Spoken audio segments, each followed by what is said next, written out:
voyez, sur les richesses, la parole est très claire. Hein. Il est plus facile à un riche d'entrer, il est difficile à un riche d'entrer dans le royaume des cieux. Hein. Je vous le dis, il est plus facile à un chameau de passer par un trou d'aiguille, c'est pas possible, qu'à un riche d'entrer dans le royaume des dieux. Ne viderait pas réellement sur vous une bénédiction jusqu'à ce qu'il n'y ait plus de pénurie. Qu'est-ce qu'on comprend après la lecture de ces deux longs versets? Les écritures bibliques, si vous voulez bien les comprendre, il faut avoir la profondeur sur le même sujet. J'ai comme l'impression que les ministres de Dieu, certains ministres, n'ont pas la profondeur de l'enseignement sur la dîme. Dieu avait expliqué comment le peuple de Dieu pouvait faire, le peuple d'Israël, pouvait faire avec la dîme. Quand il était à un endroit très éloigné de là où il devait déposer sa dîme, c'est ce que Deutéronome 14 est en train de dire. Dieu avait montré une disposition de comment celui qui avait la dîme devait se comporter. S'il arrivait même qu'il ne peut pas atteindre l'endroit, Dieu avait même permis qu'il peut consommer cette dîme. C'est pourquoi dans le livre de Lévitique, Dieu avait dit à celui qui doit payer la dîme de racheter la dîme qu'il avait, s'il l'avait consommée. C'est Lévitique 27, verset 31. Si quelqu'un veut racheter quelque chose de sa dîme, il y ajoutera un cinquième. C'est-à-dire la dîme, si vous la consommez, vous êtes appelé de la restituer avec un cinquième. C'est ça l'explication. Okay. Maintenant, quand les ministres prennent les choses en l'air, c'est là où nous trouvons qu'ils n'ont pas eu de père pour être formés. Parce qu'un ministre doit avoir un père pour être bien formé. Timothée qu'il a pris là, son père était Paul. Et chaque fois, Timothée se référait à Paul. Alors je suis fort étonné que j'ai devant moi un ministre qui n'a pas un père. Donc il ne croit pas dans les hommes. Et pourtant, quand nous prenons Ephésiens 4, nous trouvons que Dieu a donné 5 ministères. Il dit qu'il a donné à l'un comme apôtre, à l'autre comme prophète, à l'autre comme docteur, à l'autre comme pasteur et évangéliste. Vous voyez, ce sont les hommes qui sont appelés par Dieu pour être dans le ministère de la parole. Et ces gens qui sont appelés par Dieu, je suis encore fort étonné d'entendre que mon frère n'accepte pas qu'on l'appelle pasteur. Très bien. Alors nous parlons il accepte qu'on l'appelle conducteur. Et pourtant le mot pasteur est dans un des 5 ministères. C'est un des 5 ministères. Alors si on ne l'appelle pas pasteur, alors on ne doit pas l'appeler apôtre. Très bien. Parce que c'est dans la même liste. Ok, on continue. Il doit se repentir. La dîme est appelée par Paul, qui nous demande d'être des gens qui doivent l'imiter. Paul a pris la responsabilité de dire aux croyants, soyez mes imitateurs comme moi je le suis de Christ. Oui, par rapport à la dîme. Et cet homme-là, il dit dans 1 Timothée 5, 17, que les anciens qui dirigent bien soient jugés dignes d'un double honneur. Surtout ceux qui travaillent à la prédication et à l'enseignement. Car l'Écriture dit, tu n'amuseras point le bœuf quand il foule les crins. Et l'ouvrier mérite son salaire. Alors les ministres de Dieu sont des ouvriers, sont des gens engagés par quelqu'un. Ils ont un salaire. Et vous êtes un intellectuel, vous savez que le salaire, c'est une obligation. Quand un employeur a déjà un employé, il doit le payer. Très bien. Voilà. On reviendra la dîme en tant que salaire, Dieu avait montré des dispositions. Comment cette dîme devait être payée, comment elle devait être dépensée. C'est ça les choses que je viendrai parler à notre peuple qui nous écoute ensemble. Très bien, on reviendra à vous. Okay. Apôtre Alexis, ici il faut dépenser, là il faut payer. On ne sait pas qu'est-ce qu'on fait finalement avec la dîme. Je parle de ces 10%, de ces dixièmes qui restent. Merci beaucoup Christian, merci à tous les téléspectateurs qui suivent la RTGA pendant ces temps. Je vais dire 3 choses avant de commencer. Première chose, lorsque j'ai présenté les 3 groupes de doctrines, je parlais des doctrines et non de ceux-là, des hommes qui ont engendré d'autres personnes, que ce soit dans la foi. Parce que Timothée a été engendré par Paul, ça je le crois, et je le dis amen. Et tel que je suis là, je dois être engendré par quelqu'un. S'il me pose la question de celui qui m'a engendré dans la foi, je vais le lui dire. Et sur la dîme, je note ceci, avec le passage que vous avez donné Deutéronome chapitre 14, depuis le verset 22e jusqu'au verset 26e. Et vous avez donné Malachie chapitre 3, depuis le verset 6 jusqu'au verset 10. Première chose qu'il faut noter par rapport aux Écritures que vous avez données, est que c'est Dieu qui était en train de parler aux enfants d'Israël. Pendant quelle période? Pendant la période d'autrefois. Parce que lorsque vous commencez à faire les choses de Dieu, vous devez d'abord vous positionner par rapport au temps. En quel temps êtes-vous en train de parler des choses de Dieu? Parce que lorsque nous prenons Hébreux chapitre 1er, premier verset jusqu'au verset 3e, il est dit ceci, que Dieu, après avoir de plusieurs manières, et cela autrefois, et à plusieurs reprises, parlait autrefois à nos pères par les prophètes, mais dans ces derniers temps, Dieu nous a parlé par le Fils, qu'il a établi héritier de toutes choses, et par lequel il a aussi créé l'univers. Et si aujourd'hui, moi et le papa en face de moi, nous sommes en train de parler des choses de Dieu aujourd'hui, ce n'est plus pendant la période d'autrefois, période pendant laquelle Dieu parlait aux enfants d'Israël au travers des prophètes, et à plusieurs reprises et de plusieurs manières, nous sommes en train de parler des choses de Dieu pendant le temps de Christ. Et par rapport à Christ, je dis ceci, que la notion de la dîme, elle est scripturaire. Mais elle est scripturaire par rapport au temps. Pourquoi? Parce que lorsque vous prenez Hébreux chapitre 10, verset 5 jusqu'au verset 9e, il est dit là-bas ceci, je cite, moi je donne des passages, je ne parle pas verbien, je donne des passages. Vous pensez que le pasteur parle verbien? Oui, il fait les blabla. Alors, Hébreux chapitre 10, depuis le verset 5 jusqu'au verset 10e, il est dit que c'est pourquoi Christ entrant dans le monde dit, ô Dieu, tu n'as voulu ni sacrifice, ni offrande, ni holocauste, ni sacrifice pour le péché, entre parenthèses, ce qu'on offre selon la loi. Et tu m'as formé un corps. Je viens, ô Dieu, pour faire ta volonté, car dans les rouleaux du livre, il est question de moi.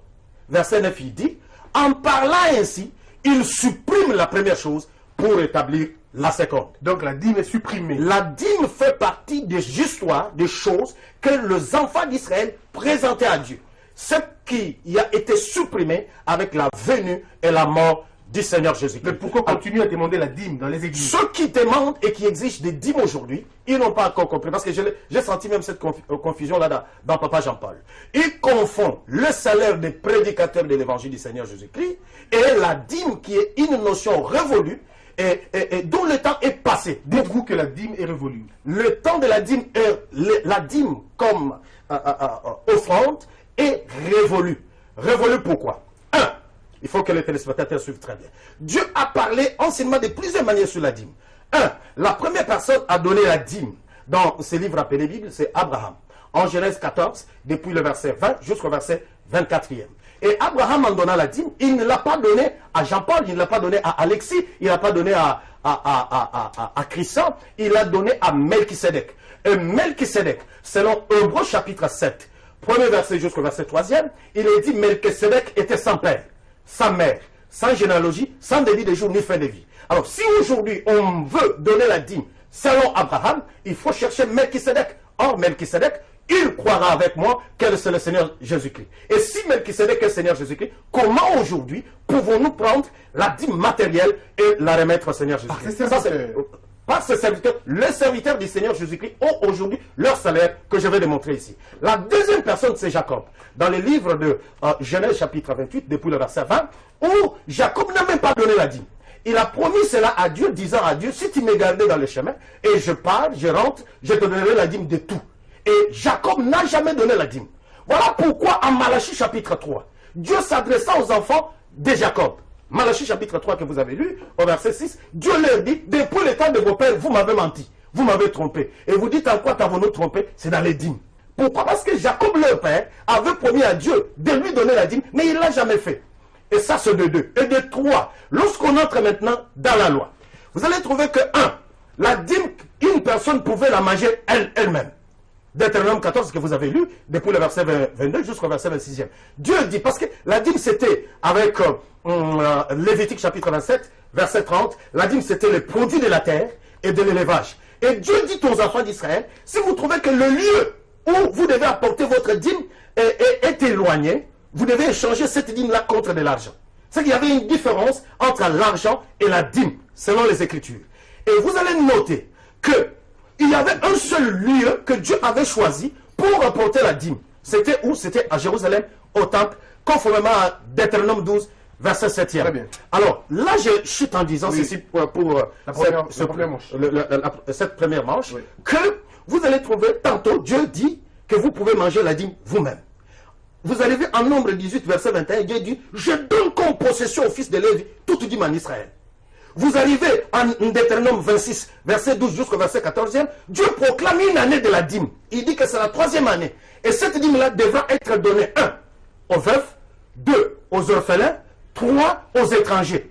Qui sont ces pasteurs-là? Quels sont ces pasteurs-là qui enseignent la dîme selon les Écritures aujourd'hui? Très bien. Et s'ils s'en tiennent à la dîme, il faut qu'ils mettent en pratique tout ce qui est écrit conformément à la parole, selon les Écritures. Pourquoi? Parce que s'ils ne le font pas, ils tombent tous sous le coup de la malédiction, conformément à Galates chapitre 3, verset 9 et le verset 10, où il est dit que quiconque ne met pas en pratique tout ce qui est écrit dans la loi, il est sous la malédiction. Très bien. Alors, pasteur, je pense que vous avez suivi certainement un festival de versets.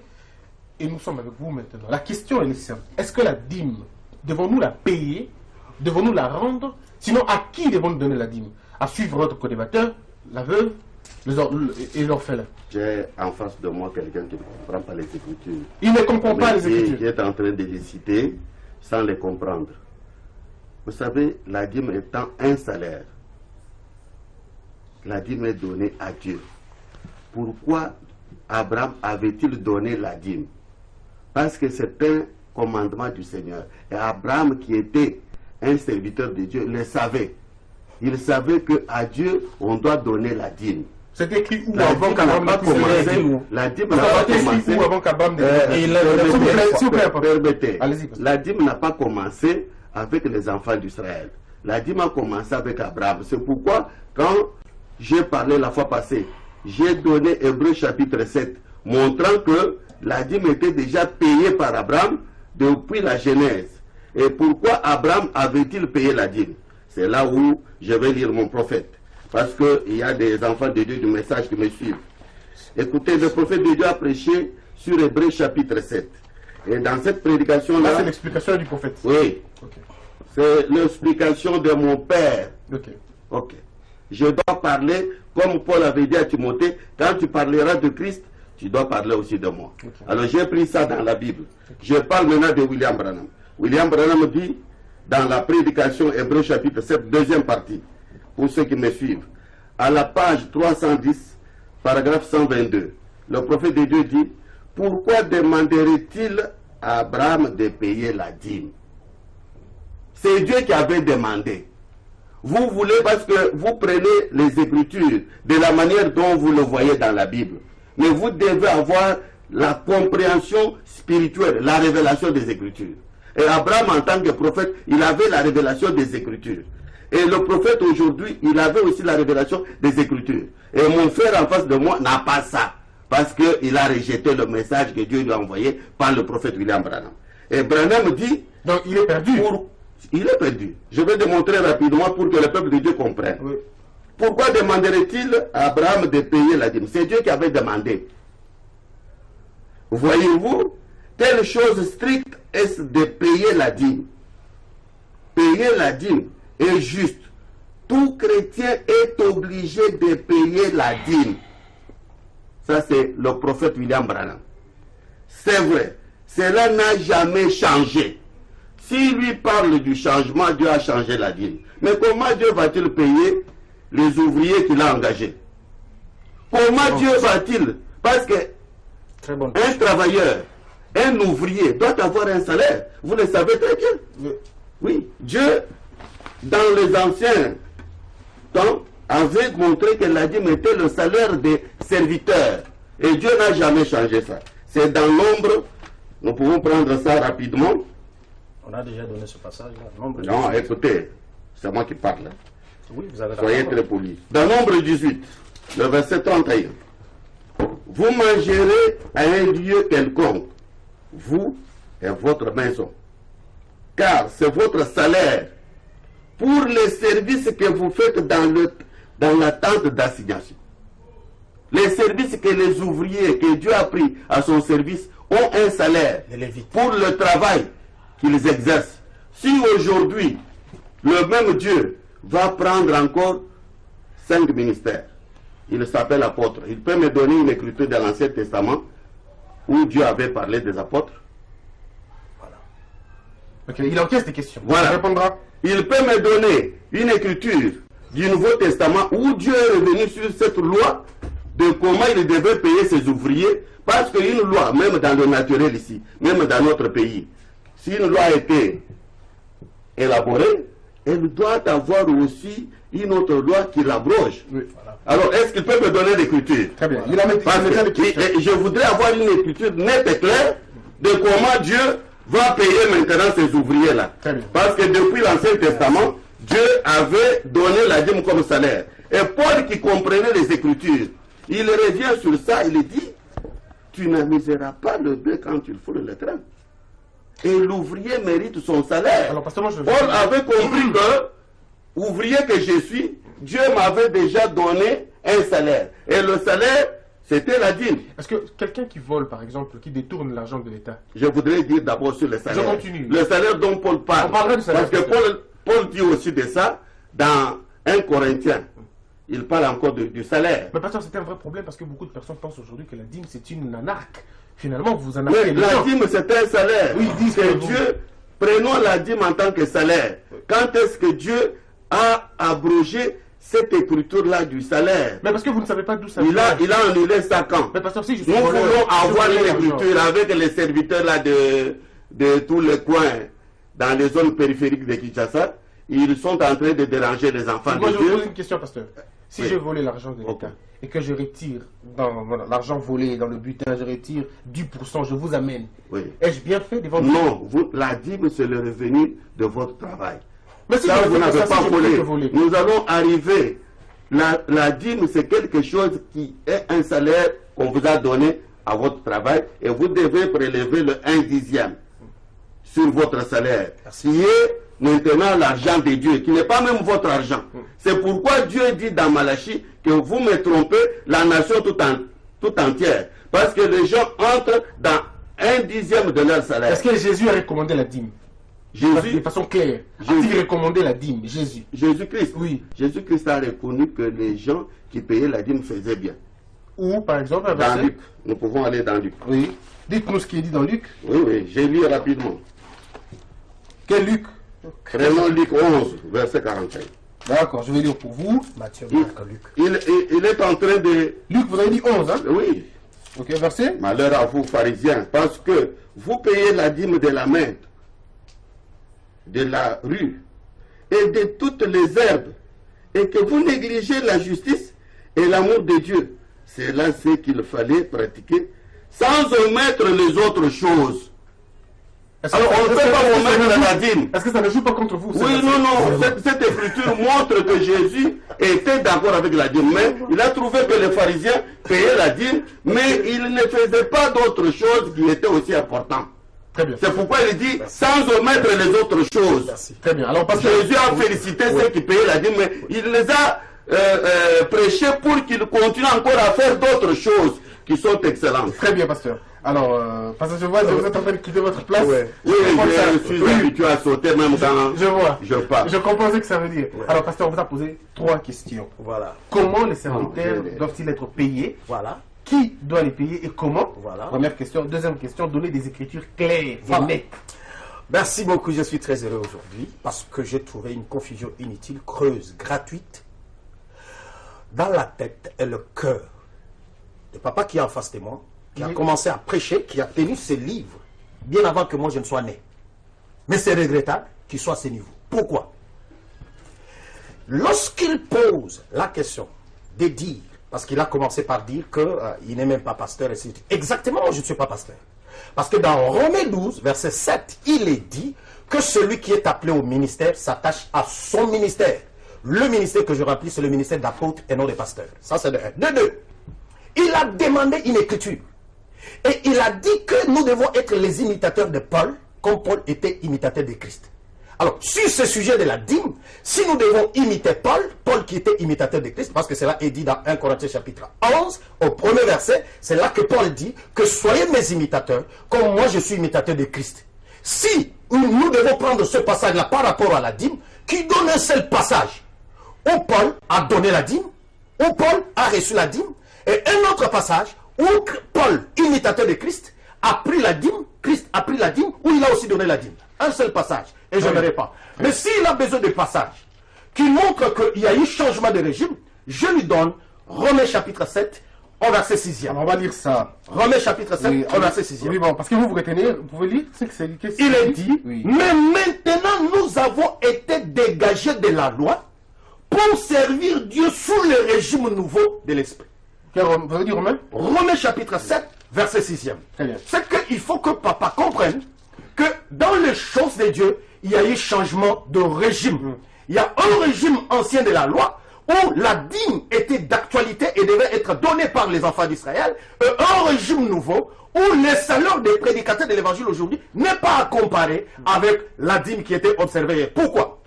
Parce que lorsque Paul parle du salaire des ouvriers, il ne s'est pas référé à lui-même, il s'est référé à Jésus. Prenez Matthieu chapitre 10, depuis le verset 5 jusqu'au verset 10e. Jésus envoie les apôtres prêcher le royaume. Il leur dit, guérissez les malades, purifiez les lépreux, prêchez la bonne nouvelle du royaume. Écoutez le salaire. Il dit, dans toutes les maisons que vous allez entrer, mangez de tout ce qu'on vous présentera. Vous réjouissez-vous là-bas. S'il y a une maison de paix qui vous accueille, une famille de paix qui vous accueille, mangez de tout ce qui... Réjouissez-vous là-bas, car l'ouvrier mérite son salaire. C'est que le fait que, prêchant l'évangile, qu'on vous accueille très bien, qu'on pourvoit à vos besoins, c'est déjà les salaires selon Jésus-Christ. Mais votre livre se résumera à aller visiter les familles des gens. Mais non. Là, c'est d'abord, je donne l'historique, comment la chose du salaire a commencé. Pourquoi? Parce qu'il a évoqué 1 Timothée chapitre 5, verset 17, où Paul parla des pasteurs. Il dit que les anciens qui dirigent bien soient jugés dignes d'un double honneur. Surtout ceux qui travaillent à la prédication et à l'enseignement. Car l'écriture dit, cette écriture-là ne parlait pas de la dîme. Il faut qu'il vous dise ce qu'est l'écriture. Mais moi, je vous dis d'emblée que c'est Deutéronome chapitre 25, verset 4, où il avait été dit que tu ne muselleras point le bœuf quand il fout les grains. Ce n'était pas l'écriture de la dîme. Ce n'est pas la dîme. Et il dit la deuxième chose, il dit, et l'ouvrier mérite son salaire. L'ouvrier mérite son salaire. Ce n'est pas la dîme, c'est Matthieu 10, verset 7e. Alors, vous comprenez la confusion dans laquelle, la confusion inutile, gratuite, qu'il entretient plusieurs années durant comme ça. Et je me pose la question, je me mets à la place de tous ces gens-là qui sont prêchés par de tels pasteurs. C'est regrettable, c'est humiliant, c'est dégradant. Et je veux dire ceci, que tous les téléspectateurs en train de nous suivre comprennent que lorsque Abraham a donné la dîme, il n'y avait aucune loi qui avait été donnée. Parce que c'est ce que j'ai senti, j'ai entendu de la bouche de... Non, mais de il a lu le prophète Branham qui a dit... Voilà, c'est là que se trouve sa confusion. Et cela rend son père spirituel du diable et démoniaque. Êtes-vous dit... J'ai dit haut et fort. Le prophète Branham est du diable. J'ai dit haut et fort, sans peur d'être contredit, que William Marion Branham n'est pas digne d'être appelé prophète de Dieu. Pourquoi? Parce que dans 1 Jean chapitre 4, notez les versets. 1 Jean chapitre 4, au premier verset, il est dit, bien-aimés, éprouvez les esprits pour savoir s'ils sont des dieux. Car plusieurs faux prophètes sont venus dans le monde. Éprouvant, prenant William Marion Branham, le mettant sur la balance de la doctrine du Seigneur Jésus-Christ, il tombe, il est à côté. Notamment sur cette notion ici de la dîme. Parce qu'il est en train de dire là-bas que Abraham avait reçu la loi. Quelle loi? Abraham a été appelé et il a même dit que la dîme c'est le produit le revenu du travail. C'est pas le débat, mais le prophète Branham reste l'unique prophète de notre âge. Pour vous et pour lui. Mais je note que ce n'est pas pour vous. Parce qu'il est du diable, il est démoniaque et j'ai des preuves. Parce qu'il a même interprété mal la prophétie de Malachie chapitre 4. Êtes-vous prêt à un débat de ce genre? Même maintenant, je suis prêt à en découvrir. On ferme la parenthèse. Voilà, on ferme cette parenthèse-là. Mais je reviens pour dire que la dîme d'Abraham n'était pas le produit de son travail. Parce que Dieu a appelé Abraham en Exode, en Genèse 12, depuis le premier verset, où il lui dit, va-t'en de ton pays, de ta patrie, de la maison de ton père, vers le pays que je te montrerai. Alors, lorsque Dieu a appelé Abraham, Abraham travaillait déjà. Abraham avait des serviteurs et des servantes. Et Abraham n'a donné la dîme que lorsqu'il est allé combattre. Et la dîme d'Abraham, c'était le butin de guerre. Ce n'était pas le revenu de son travail. Abraham n'a pas travaillé comme vous travaillez ici à la RTGA. À la fin du mois, vous avez $500, vous avez $700, vous avez $800, vous en prélevez quelque chose pour pouvoir donner au pasteur. Abraham n'a donné la dîme. 1. Le butin de la guerre. 2. Abraham ne l'a donné qu'une seule fois. Et de 3, il l'a donné à Melchisedec. Ça, les pasteurs ne l'enseignent pas. Ils doivent se repentir. Avant de parler de pasteur, voilà. Qu'est-ce que les enfants de Dieu doivent Les enfants de Dieu doivent noter ceci. Ils gagnent l'argent tout le fait. Voilà. Les enfants de Dieu doivent noter ceci. Oui. Première chose, est que dans le changement de régime, Dieu a institué un régime nouveau. Et dans le régime nouveau, par rapport au bien que nous avons, les enfants de Dieu doivent apprendre à faire la bienfaisance et la libéralité. Il est dit dans Hébreux 13, verset 16, que n'oubliez pas la bienfaisance et la libéralité, c'est à de tels sacrifices que Dieu prend plaisir. Et c'est en vertu de libéralité que les enfants de Dieu peuvent s'enrichir aujourd'hui. Que les enfants de Dieu doivent pourvoir aux besoins des prédicateurs aujourd'hui. Pourquoi? Parce que dans 2 Corinthiens, parce qu'il a cité Paul mais il ne comprend pas Paul. Dans 2 Corinthiens, chapitre 9, verset 11, je signe et je cite haut et fort, 2 Corinthiens chapitre 9, verset 11, frère bien-aimé Paul dit que bien-aimé, vous serez de la sorte enrichis à tous égards. Non pas par rapport aux dîmes, mais il dit par rapport aux libéralités qui feront offrir à Dieu des actions de grâce par nous. C'est en vertu de libéralité aujourd'hui, pas de contraintes, 1/10 et ainsi de suite, c'est en vertu de libéralité aujourd'hui que les prédicateurs de l'évangile ont leur salaire. C'est vous qui allez différent de la dîme. Vous allez conclure l'émission parce que le pasteur avait commencé. Pasteur, vous avez le temps maintenant de donner votre point. Je regrette que jusque-là, il n'a pas donné une écriture qui abroge la loi de Dieu. Mais je vais lire Jésus, notre Seigneur. Il a parlé de Marc. Il a parlé il n'a pas donné l'écriture qui abroge le salaire que Dieu a donné à ses ouvriers. Parce que Dieu, c'est à lui qu'on paye la dîme. Et la dîme va permettre à Dieu de donner comme salaire aux ouvriers que lui a engagés à son service. Oui. Maintenant, je n'ai pas eu l'écriture, il a parlé, c'est quelqu'un qui parle, qui ne comprend pas les écritures qu'il est en train de prendre. Mais Paul qui comprenait les écritures, c'est un confusionniste, c'est un embrouilleur. Un embrouilleur. Oui, okay. Quelqu'un qui ne comprend rien. Parce qu'un salaire est bien arrêté. Vous devez savoir qu'un travailleur, il a le salaire. Il y a ce que nous appelons des primes. Il y a d'autres choses. Mais lui est en train d'aller dans les contributions. Mais le salaire, Dieu l'avait bien déterminé. Le salaire de l'ouvrier, du ministre de Dieu, appelé au ministère, c'est la dîme. Et Dieu n'a jamais changé cette loi. Le prophète William Branham, quand il est venu, le prophète William, le salaire. Oui, donnez-nous une j'ai donné l'écriture. Oui. J'ai donné, je redonne encore. Oui. Vous la mangerez à un lieu quelconque. C'est Deutéronome 18, verset 31. Et vous et votre maison, car c'est votre salaire pour les services que vous faites dans l'attente d'assignation. Et c'est pourquoi Paul, qui avait déjà compris, qui avait la révélation des Écritures, il va dire, l'ouvrier mérite son salaire. Parce que le salaire était déjà donné. Et le salaire, c'est la dîme. C'est pourquoi le prophète Branham vient aujourd'hui, il dit, mais ça n'a jamais changé. Il n'y a aucune écriture que Dieu a déjà enlevée, qu'il donne s'il a une écriture. Mais les contributions dont il parle, Paul a parlé de contributions même chez les Romains. Des contributions. Paul a parlé même chez les Thessaloniciens. Paul a montré, il a montré même que les gens devaient travailler pour être en ordre avec Dieu. Mais nous voulons payer la dîme. Un bon chrétien, le peuple de Dieu doit continuer à payer la dîme. Parce que derrière la dîme, il y a une bénédiction, il y a une promesse de bénédiction. Allons dans Malachie. Alors on va terminer le dernier verset. Si vous ne payez pas la dîme, vous ne serez pas bénis. Très bien.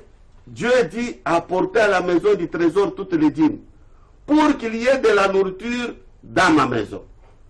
Quelle maison? Et voyez comment j'ouvrirai pour vous l'escluse du ciel, les écluses, et je répandrai de bénédictions en abondance.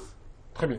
Alors, vous voulez avoir des bénédictions en abondance, alors il faut payer la dîme. Au cas contraire, vous serez un malheureux. Vous allez travailler, vous allez trouver que les choses ne marcheront pas bien. Très bien. Qu'il donne une écriture qui a abrogé cette loi de Dieu. Alors, parce que la dîme, c'est la chose que Dieu avait exigée sur le peuple pour qu'il ait le moyen de payer les ouvriers. Ce n'est qu'une première partie de cette émission, mesdames et messieurs, ça n'est fini pour aujourd'hui. Nous allons revenir très prochainement pour discuter encore. Alors, pasteur, vous avez 1 minute pour donner vos contacts, vos coordonnées, parce que c'est ce qu'on ne fait pas dans duel, mais on le fait quand même aujourd'hui. 1 minute, et puis l'apôtre Alexis, vous aurez aussi 1 minute. On va terminer la deuxième partie. Ici, vous allez conclure, c'est pourquoi lui commence d'abord. Et vous, vous concluez. Je vais conclure en disant, Oui. je suis le révérend Jean-Paul Kahamba, le pasteur de Michel Tabernacle sur Avenue Cheval numéro 8. Venez me contacter, posez vos questions. J'ai ouvert un service de questions-réponses pour aider le peuple de Dieu, parce que nous avons beaucoup de gens qui embrouillent le peuple de Dieu, qui retiennent les Écritures mais qui ne les comprennent pas. Comme qui? Comme le monsieur en face de moi. Okay. La dîme, c'est le salaire des enfants de Dieu exigés par Dieu.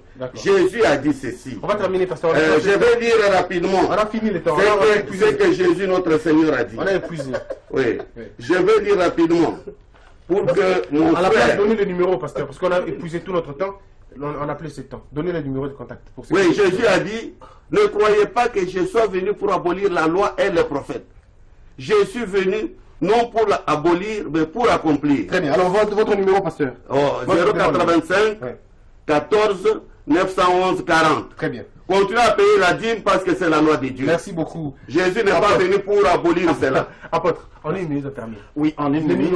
Je vais séparer cette minute en 30 secondes, 30 secondes. Très bien. En 30 secondes, je dis que je note que il a besoin d'apprendre et je suis disposé à lui fournir cet enseignement. Vous allez l'enseigner? Oui. Pourquoi? Parce que, dans 30 secondes, pourquoi? Parce que j'ai donné ici des Écritures, mais il ne sait pas comprendre. J'ai donné Hébreux 10, verset 5 à 9. Je donne, et je lui donne encore, Romains chapitre 10, verset 4, où il est dit, Christ est la fin de la loi pour la justification de tous ceux-là qui croient. Et le passage qu'il évoque de Matthieu 5, verset 17, où Jésus dit, ne croyez pas que je sois venu abolir la loi ou le prophète, c'est la loi ou le prophète. Pourquoi? La loi était un tout. Dans la loi, il y avait les prophéties qui devaient s'accomplir.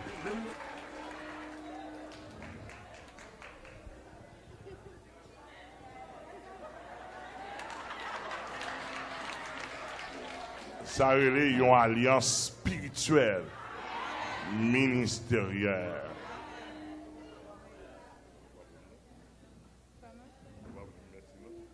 Merci un peu, oui, papa.